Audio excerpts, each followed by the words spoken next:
I am no longer his daughter. I stared at the name tag on the welcome counter, feeling the blood in my veins turn to ice. Evelyn. The family disappointment. The bold, tiny letters carved straight into my heart. I blinked once, then again, hoping I had misread it. But no. The words remained, cold and indifferent, as if someone were labeling a cocktail rather than trampling on a person's dignity. Laughter erupted from the lounge area. I didn't have to turn around to know whose voice it was. Miranda. The woman who had made belittling me into an art form, always disguising her cruelty as a harmless joke. I lifted my gaze and met her eyes, her lips curving into a smug, satisfied smirk as she sipped her wine. My heart pounded, not from fear but from anger. My fingers curled around the name tag, the cold plastic pressing into my palm. What could I do? Throw it on the floor? Rip it in half? Pick up a glass of wine and toss it in her face? No. I knew this game too well. Miranda always knew how to provoke me. If I reacted, I would be the hot-headed, selfish daughter, the failure, the exact person she had labeled me as. I took a deep breath and placed the name tag back down, as if it meant nothing to me. But inside I knew. I hadn't just put down a piece of plastic. I had let go of the last drop of patience I had left. The birthday party was being held at Crestwood Manor, a place Miranda never missed a chance to boast about. A grand chandelier sparkled overhead, casting light over the extravagant dinner table, filled with lavish dishes my father never let me touch as a child. The guests were his closest friends, or rather the people who matched his status: wealthy, influential, important. I stepped inside, feeling like an intruder. No one truly noticed me. The handshakes, the laughter, the toasts, they all passed me by without pause. I scanned the room, searching for a familiar face. Where was my father? And then I saw him. Standing in the center of the crowd like a king among his subjects, he beamed as Sophia, Miranda's daughter, boasted about her new job. Beside her, Damien, her golden boy son, nodded in agreement, his smirk full of pride. They were the perfect children my father had always wanted. And me? I was just an afterthought. His gaze lifted, landing on me for less than a second. A fleeting moment, but long enough for me to understand everything. The distance, the indifference, and worst of all, the disappointment. He hadn't wanted me to come. He didn't even bother to hide it. A quiet, bitter chuckle slipped from my lips. What had I expected? A hug? A warm, "My dear daughter, I'm so glad you're here"? Don't be naive, Evelyn. I turned toward the drink table, plucking a glass of champagne from a passing waiter. My hand trembled slightly, but I wouldn't let anyone see it. I wouldn't let them see me as weak. What the hell are you doing here, Evelyn? I asked myself. I took a sip, letting the cold liquid slide down my throat. But it did nothing to ease the tightness in my chest. Then, footsteps behind me. Evelyn, long time no see. Miranda's voice, syrupy sweet, laced with venom. I turned, meeting her artificial smile. Miranda, I said, giving her a small, polite smile. It really has been a while. She tilted her head slightly, her eyes scanning me with that calculating look I knew too well. I'm surprised to see you here. I thought you were busy? She trailed off before offering a casual shrug. What was it again? Freelancing? I knew exactly what she meant. I didn't work for a prestigious corporation. I didn't have a shiny title. I didn't fit into this family's definition of success. I smirked. But before I could respond, she let out a soft chuckle, patting my shoulder lightly. But anyway, she continued, lowering her voice just enough for only me to hear, I suppose it's nice that you're here. especially since someone prepared a little gift for you." "A gift?" I frowned, following her gaze toward the welcome counter, and then it clicked. The gift was that damn name tag. Rage surged through me like a storm, but instead of letting it consume me, I felt something else, a strange, chilling calm. I am not that 14-year-old girl anymore. I am no longer the weak girl who had to endure their cruel jokes. I set my glass down on the table and took a deep breath. If they wanted to play games with me, I would show them. I was no longer the Evelyn they could mock. I stood in the middle of the party, the laughter and chatter around me nothing more than a cheap background track. Memories crashed over me like waves, pulling me back to a time when I still believed my father's love was unconditional. Back then, I was his whole world. Back then, I was his whole world. I remember how tightly he used to hold my hand when crossing the street, the afternoons he spent teaching me how to throw a baseball in the backyard, and the nights I curled up in his arms during thunderstorms. I used to believe that love would never change. Then Miranda came along. My father remarried when I was 10, and everything shifted so quickly that I didn't even realize I was being pushed to the sidelines of his life. At first, I tried to adapt. I smiled when my father introduced me to Miranda, saying, "She's the sweetest little girl you'll ever meet." His words made me feel like a guest, someone who needed to adjust rather than a daughter who truly belonged. Miranda, with her perfectly styled blonde hair and syrupy sweet smile, pulled me into a tight hug the first time we met. "We're going to be such a happy family, Evelyn. We're going to love each other like real family." But we never truly existed as one, because Miranda only loved her own children. Sophia and Damien were her perfect little prince and princess. And me, I was nothing more than an inconvenience.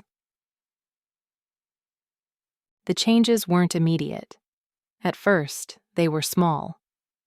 My father began missing my parent-teacher conferences, but never forgot to attend Sophia's dance recitals.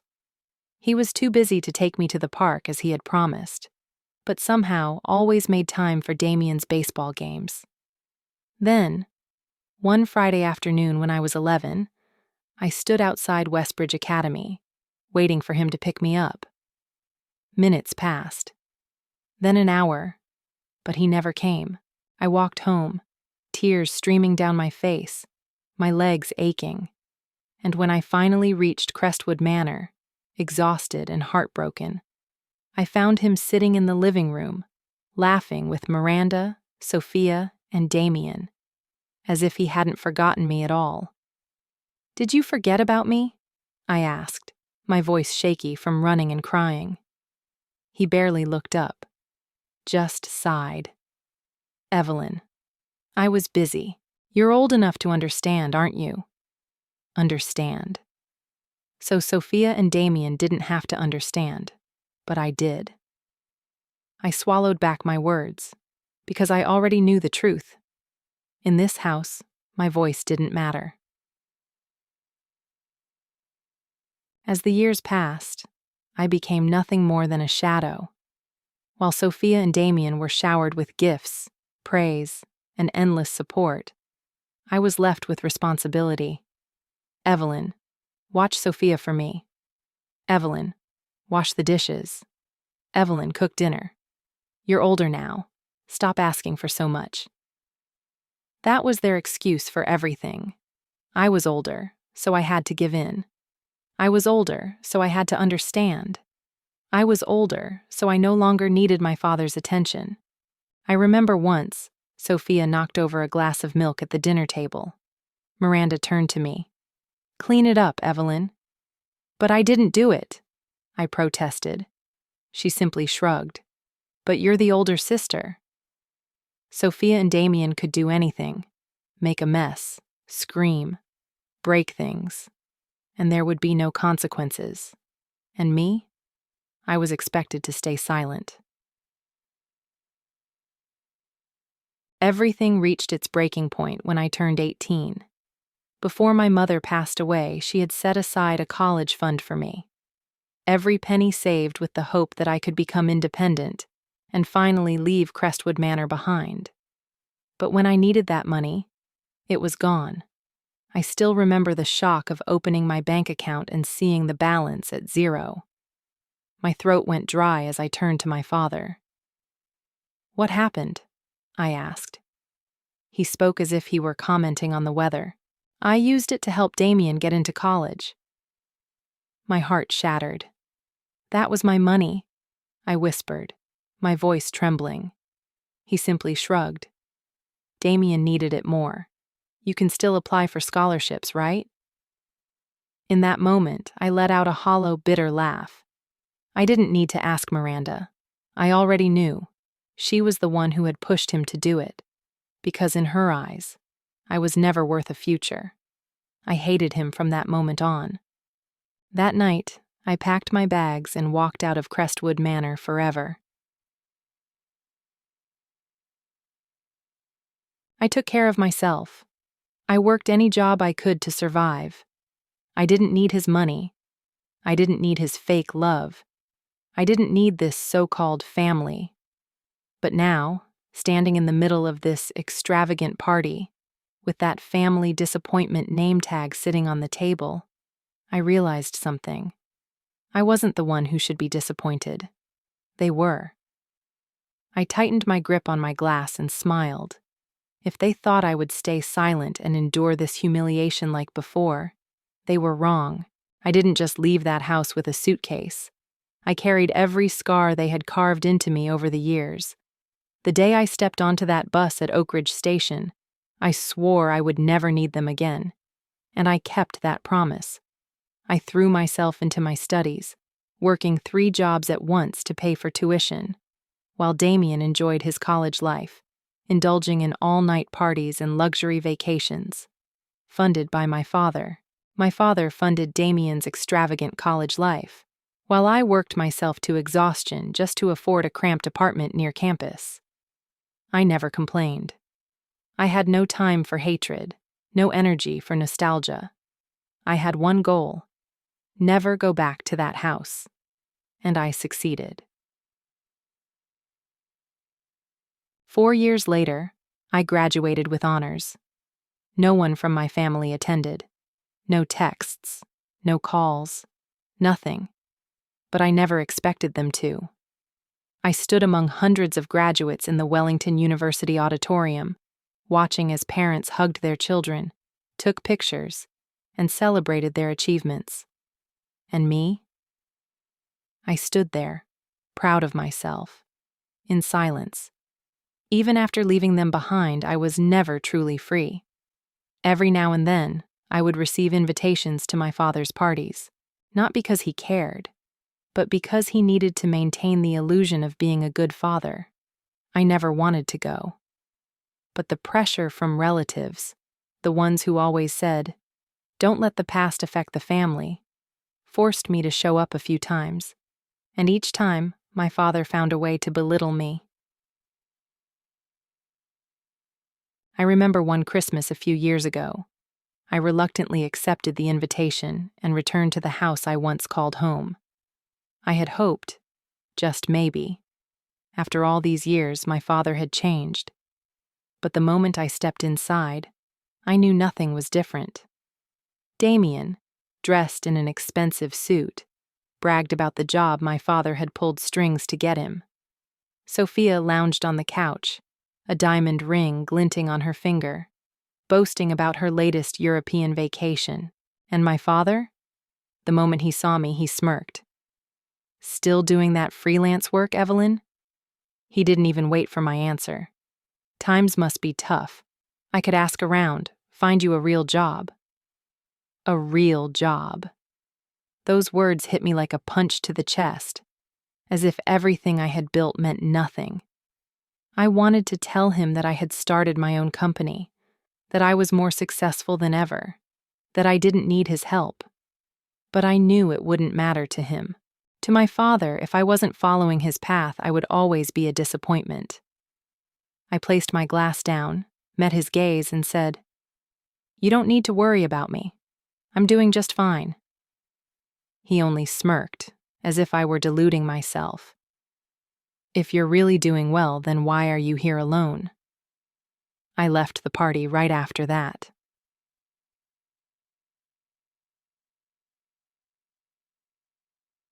After that night, I refused every invitation from my family. I blocked Miranda's number, ignored Sophia's messages, disregarded the passive-aggressive comments from relatives.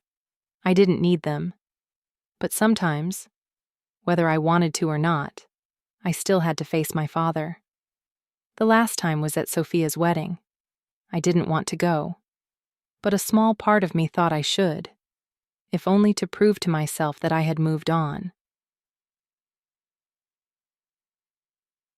When I stepped into the reception hall, my father looked at me with surprise, not because he was happy to see me, but because I didn't look like the failure he had always assumed I would be.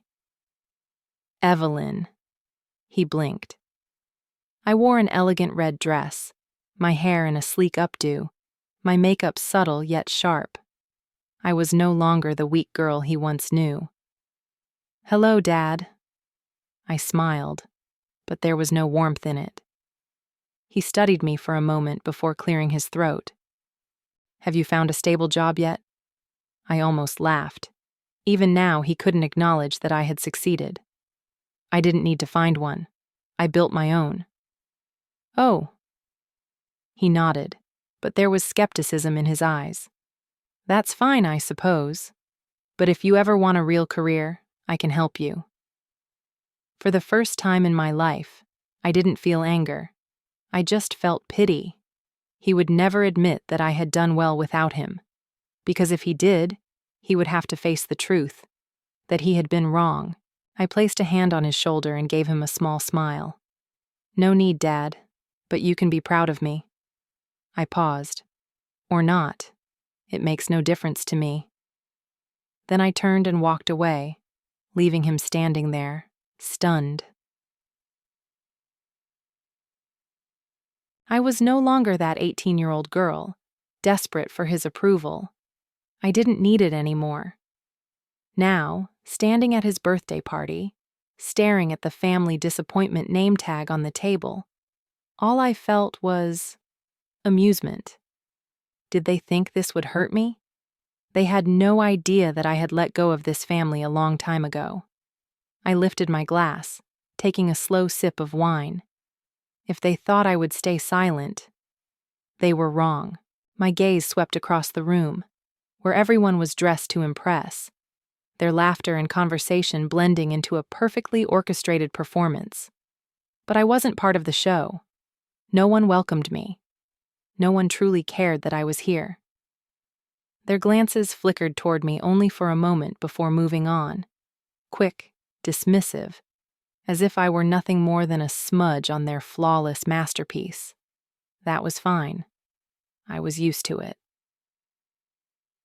My father stood in the corner of the room, a glass of wine in hand, engaged in conversation with a group of powerful-looking businessmen. When his eyes landed on me, I saw a flicker of surprise.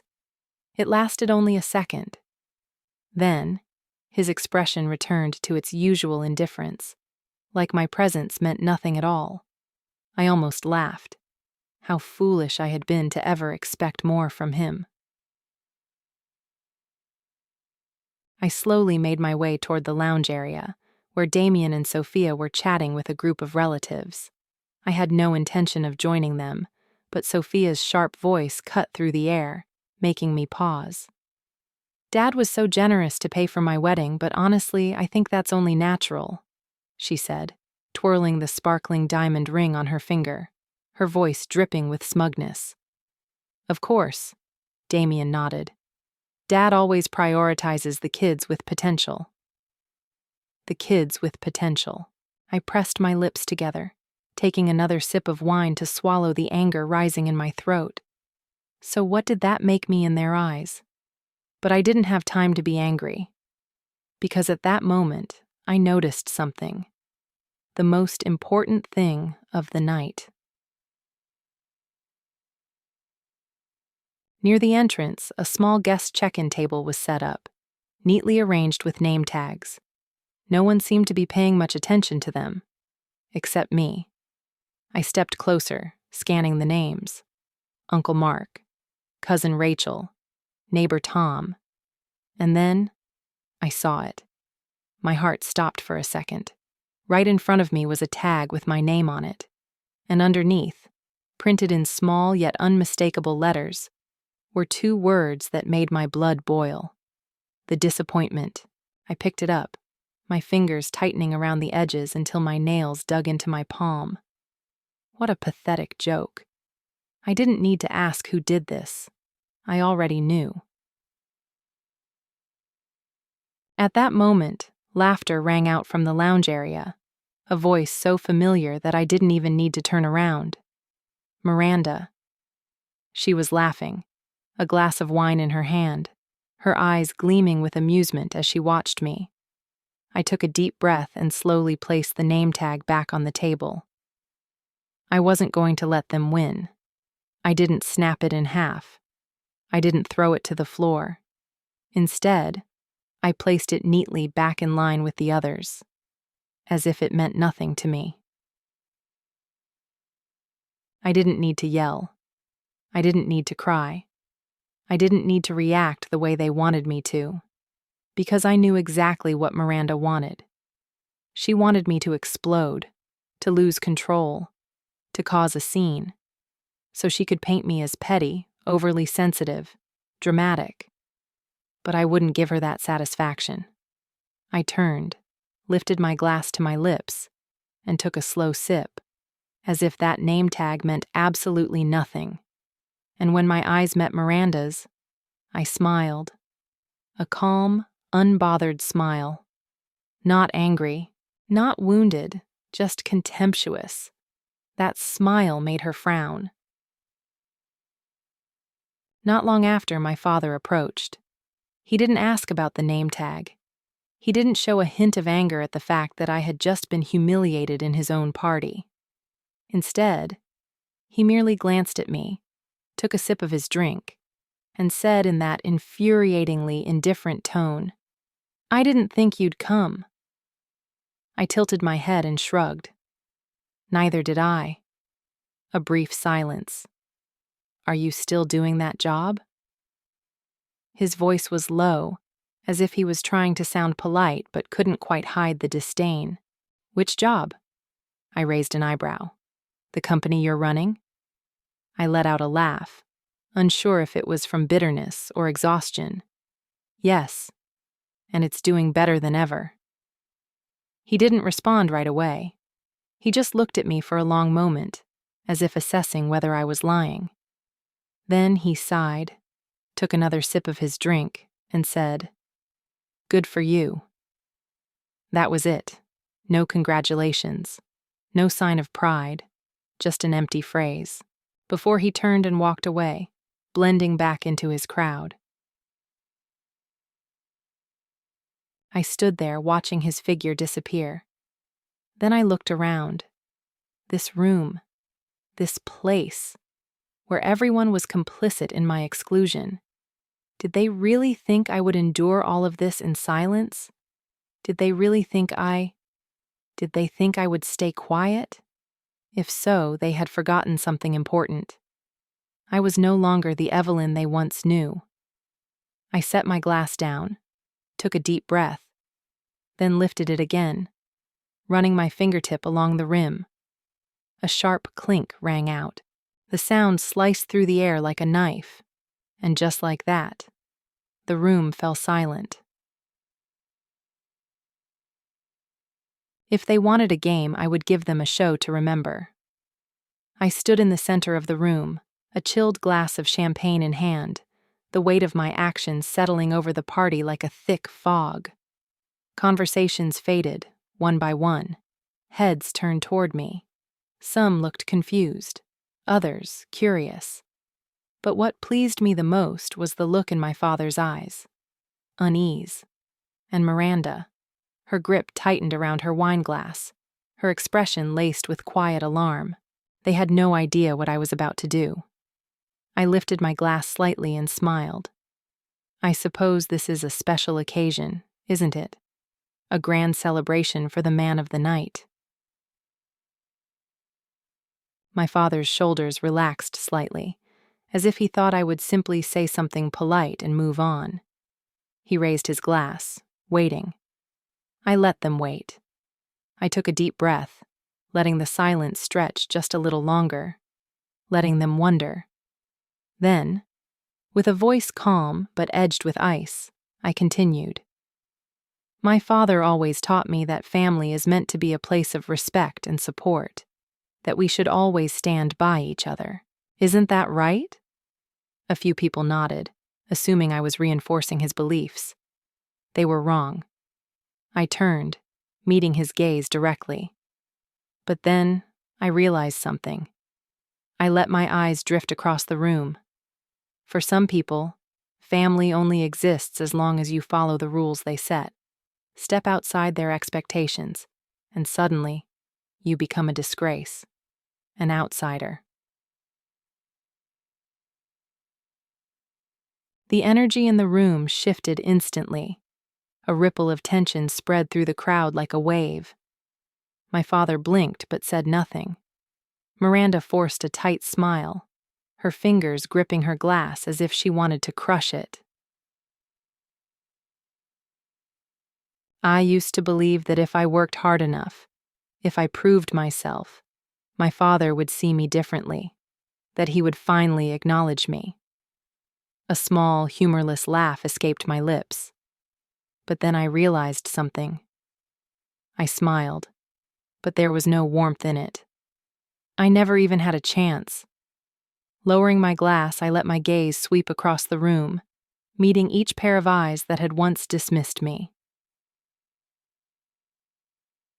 My father only recognizes the children who follow the path he sets for them, the ones he can mold to his liking. I let the words sink in before adding, but me? I chose to live my own way, and for that I became the family disappointment. I paused, raising an eyebrow with mock amusement. Oh no, wait, they were kind enough to remind me of that, with the lovely little name tag they prepared just for me.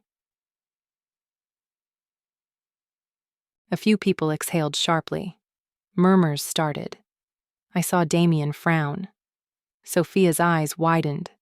Miranda tried to keep her composure, but her fingers trembled as she set her glass down. And my father... He cleared his throat, trying to regain control of the situation. Evelyn, not now. I laughed. Not now? I tilted my head. Oh, but Dad, it seems like it's never the right time for you to acknowledge me as your daughter, is it? Silence. I stepped forward, slowly closing the distance between us. All my life, I only wanted you to be proud of me. Just once. I shook my head, my voice quiet but firm. But I get it now. That will never happen, because I'm not Damien. I'm not Sophia. I'm not someone you can manipulate. I saw his jaw tighten, but he didn't deny it, because he knew I was right. And my dear stepmother, I turned to Miranda, giving her a slow, disdainful smile. You spent years trying to erase me from your perfect little family portrait. I tilted my head slightly, my voice turning almost mocking. But, unfortunately for you, I'm still here. Miranda stiffened but forced a fake smile. Evelyn, you're being overly sensitive. It was just a joke. Oh, was it?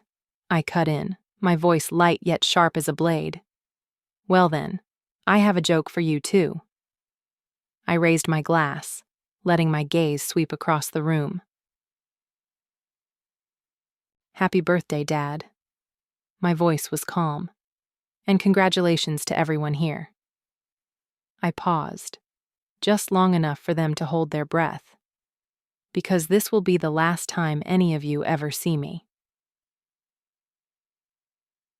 A wave of shock rippled through the room. Sophia's mouth fell open. Damien's brow lifted. Miranda blinked rapidly, as if trying to process what was happening. And my father. He was frozen. Evelyn, don't you dare! But I didn't let him finish. I set my glass down on the table and turned away. No explanations. No hesitation. I was done. I could hear the panic behind me. Some voices called my name. I didn't stop. I walked through the doors, feeling lighter than I ever had before. I wasn't running away. I was setting myself free. And as the door shut behind me, I knew one thing for certain. I was never coming back. I slammed the car door shut, sitting upright in the driver's seat, my breath still unsteady from everything that had just happened. I had really done it. Not in a daydream. Not in some imagined scenario where I finally had the courage to stand up to them. I had done it. Right in front of them. My heart was still pounding. Not from fear, not from doubt. It was adrenaline. The rush of finally breaking free from the toxic cycle they had trapped me in. I pressed the ignition button, but I didn't drive. Not yet. Instead, I sat there, staring through the windshield at the brightly lit Crestwood Manor behind me. The music still played. But I knew.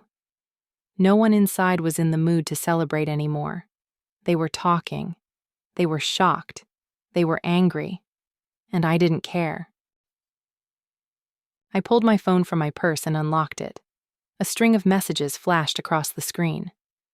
Miranda. You've gone too far, Evelyn. Come back immediately. Sophia. Are you trying to ruin this party? Unbelievable. Damien. You seriously have issues. Talk to Dad. I let out a small, amused scoff, scrolling past them without replying. My phone vibrated in my hand. My father was calling. I stared at the screen, my finger hovering over the decline button. A part of me wanted to pick up, to hear what he had to say, but I already knew how this would go. He wouldn't apologize. He would only try to regain control, to feed me more empty words about family and responsibility. I declined the call. A text popped up immediately after. Richard. Evelyn, come back. We need to talk. I didn't respond. I had nothing left to say to them. I woke up in my Lindenwood apartment, sunlight streaming through the window. No more fake laughter. No more snide remarks. No more condescending stares. I turned on my phone. Dozens of unread messages. I pressed block number on each name. Dad. Miranda. Sophia. Damien. Done. I sat still for a few seconds, waiting to see if guilt would creep in, but it never did. All I felt was relief. As I was getting ready for work, my phone rang. Unknown number. I hesitated. Then, I answered. My father's voice came through, low and steady as always. Evelyn. I closed my eyes, taking a slow breath. I want you to come back, he said bluntly. You can't just walk away from family. I let out a quiet laugh, stepping toward the window and looking down at the street below.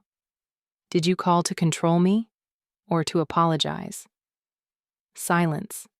I already knew the answer.